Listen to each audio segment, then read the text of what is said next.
On va en venir au volet développement durable. Patrick Lescope a une question à poser. C'est le président de la commission développement durable.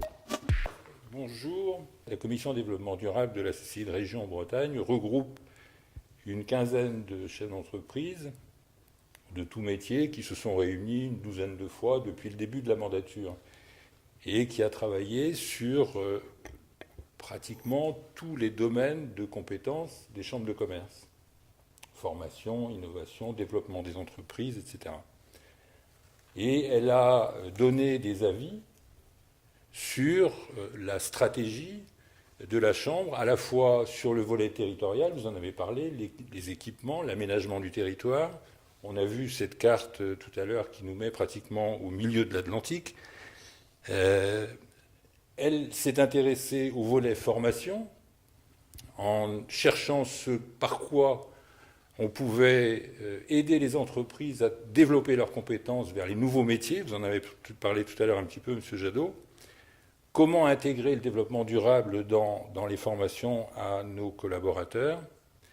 Et enfin, comment accompagner ces entreprises sur les opportunités offertes par les éco-activités ou les métiers de demain? Énergie marine renouvelable, on est en Bretagne, ça on ne l'enlèvera pas. La mobilité, l'éco-construction, etc.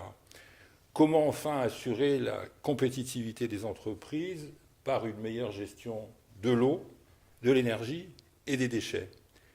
Et enfin, comment développer la compétitivité des entreprises par l'adoption de bonnes pratiques RSE?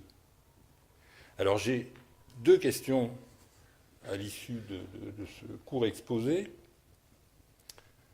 La RSE, comment l'appliquer à nos entreprises sans nous pénaliser, sans les pénaliser par rapport aux autres 27 pays européens?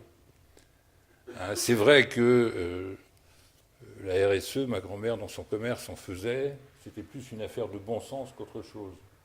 Quel est le souci d'un chef d'entreprise aujourd'hui, naturellement, sinon de préserver la santé de ses collaborateurs? Moi, je n'ai pas besoin de l'encyclopédie en 25 volumes pour apprendre à faire ça. Donc j'aimerais que ce soit fait de manière naturelle. L'expression bon sens, là, prend tout son sens. Et enfin, deuxième remarque, qui ressort de l'actualité, le GIEC vient de sortir une nouvelle partie de son rapport, la semaine dernière ou la semaine précédente.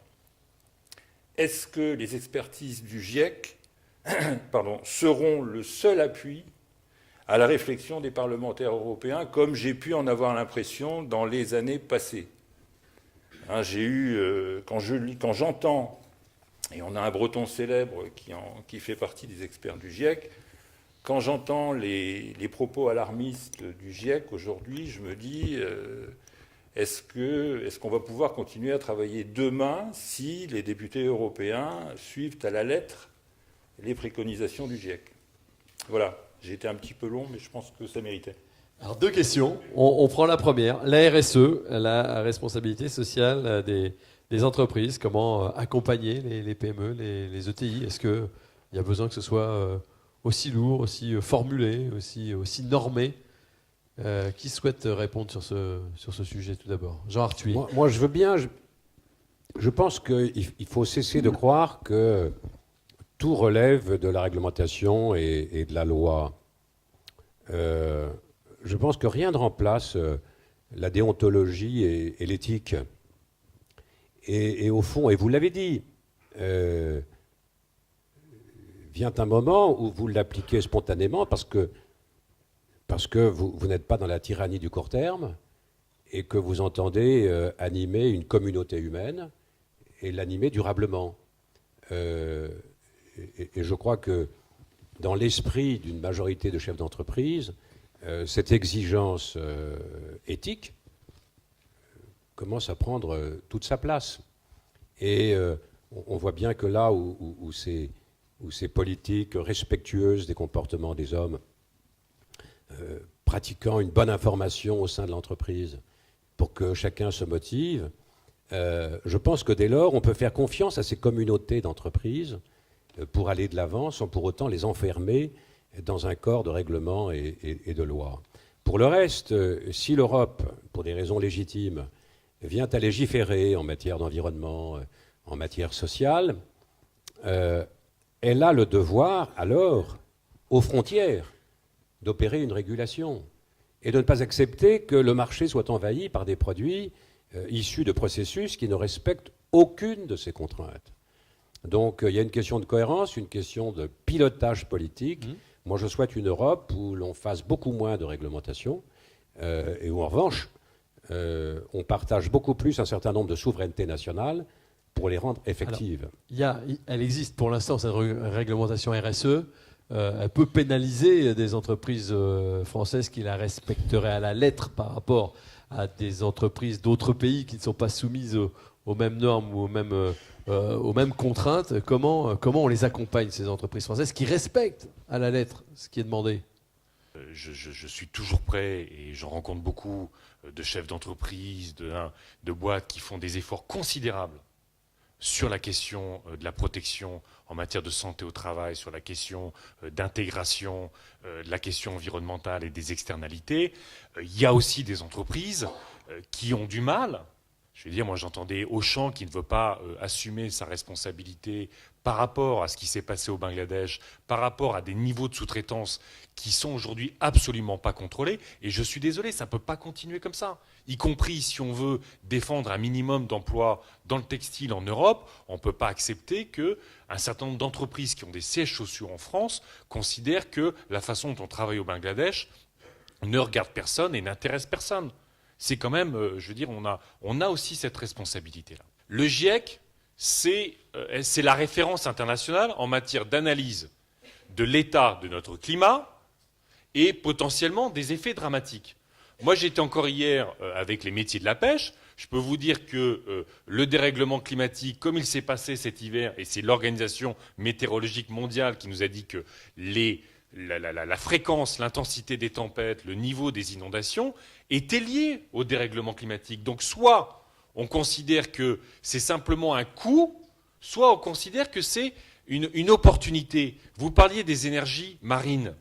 On peut parler de l'éolien, du photovoltaïque, de la méthanisation, de la biomasse, de la géothermie, de toutes les perspectives, y compris dans les règles européennes, ce que ça va vouloir dire la maison quasiment à zéro consommation en 2020. Soyons sérieux, okay. Je veux dire, il y a ce dérèglement climatique, et encore une fois, je veux dire, soit on le subit, et on voit le coût extraordinaire pour nos économies, pour nos entreprises, pour nos sociétés, sur les enjeux de migration, sur les enjeux vraiment de destruction de certains métiers et de certaines activités, soit on se dit, on prend cet élément et on en fait un outil de développement économique, de création d'emplois, de développement industriel. Franchement, il y a une perspective d'innovation sur les EMR et tout ça qui sont extraordinaires. Sur les écomatériaux dans le bâtiment, franchement, reconnaissez que si on arrête de gaspiller, si on isole nos logements, je veux dire, c'est des centaines de milliers d'emplois, des millions en Europe,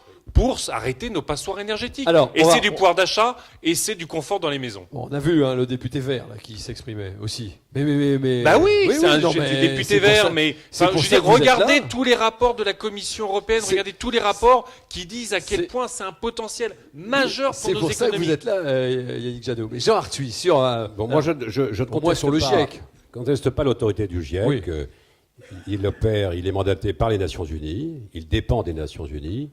La seule question est de savoir quelles conséquences on en tire. Et on voit bien que là, il faut une régulation mondiale. Et s'il faut une régulation mondiale, il faut espérer que les Européens n'aillent pas à ces négociations. La conférence de Copenhague a été un désastre, parce que les Européens n'avaient même pas réussi à s'entendre entre eux.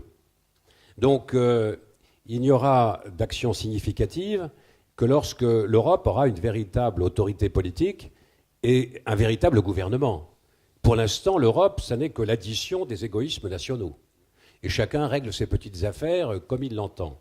Donc moi, je ne conteste pas l'autorité du GIEC, et je pense que c'est à raison qu'il nous alarme, et que les dérèglements que les Bretons ont subis, qu'ils soient pêcheurs ou qu'ils résident dans quelques villes du Finistère ou du Morbihan, c'est là le témoignage d'un dérèglement climatique. Maintenant, si l'Europe entend adopter des règles strictes et les faire respecter par ceux qui opèrent sur le territoire européen, en contrepartie, l'Europe a l'obligation, aux frontières extérieures, d'exiger des compensations lorsque des produits viennent sur le marché, mettre en péril des activités et des emplois sur le territoire européen. Il faut qu'il y ait une cohérence absolue entre les ambitions écologiques et le respect de la loyauté de la concurrence. Ça, c'est un impératif absolu. Sinon, nous sommes dans une espèce de masochisme.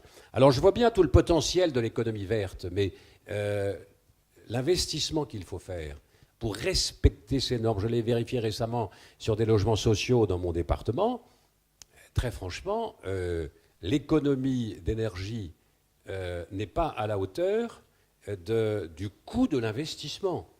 Et donc, nous avons d'autres considérants. Vous opposerez là-dessus. Probablement, Le gain de la construction et le gain de l'économie. On ne peut pas se payer à la fois de telles ambitions et les 35 heures et la façon dont nous gérons notre pays. C'est ça que je veux dire. Très bien. Ouais. Juste un élément. Faisons quand même très attention sur ce sujet-là. L'Europe exemplaire, l'Europe qui est la seule à travailler sur la question du réchauffement climatique et de l'économie verte. Je veux dire, à force de se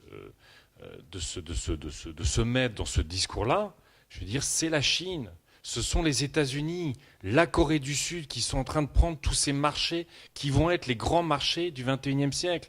Alors certes, il y a des coûts d'investissement, c'est vrai, mais si on est quand même logique, les grands coûts d'investissement qui ont été payés sur les énergies renouvelables, c'est l'Allemagne, c'est le Danemark, c'est l'Espagne qui les ont payés. Aujourd'hui, ils sont des acteurs majeurs sur ces questions-là. Alors soit la Chine était le plus grand pays pollueur aujourd'hui, y compris parce qu'ils produisent une bonne partie de ce que nous consommons aujourd'hui qui émet beaucoup de CO2. Mais en même temps qu'ils sont le premier pays en termes de pollution et d'émissions de CO2, c'est le pays qui investit le plus aujourd'hui dans l'économie verte. Alors il faut des contraintes communes, et moi je me bats pour qu'il y ait un accord international. Mais ne nous payons pas de mots sur le fait que l'Europe serait la seule aujourd'hui à assumer une contrainte de lutte contre les changements climatiques. Beaucoup de pays sont en train d'investir là-dessus et que ce sont des secteurs majeurs de l'économie de demain. On ne va pas laisser la Chine faire l'ensemble des énergies renouvelables. Au moment où on s'intéresse au vent, au soleil, à la géothermie, à la puissance de la mer, que ces énergies sont accessibles pour tous, on se remettrait dans les mains extérieures une dépendance géopolitique comme on l'a fait avec la bêtise sur les terres rares, on va se remettre dans une dépendance géopolitique vis-à-vis de ceux qui produisent l'équipement. C'est un truc. Pensons, juste, vous avez raison de dire tout à l'heure sur l'économie numérique. On est en train de devenir une colonie américaine. Oui. Sur les réseaux intelligents, si on n'y prête pas garde, si on n'aide pas Schneider Electric et tout ça, nous allons devenir une colonie chinoise sur les réseaux intelligents.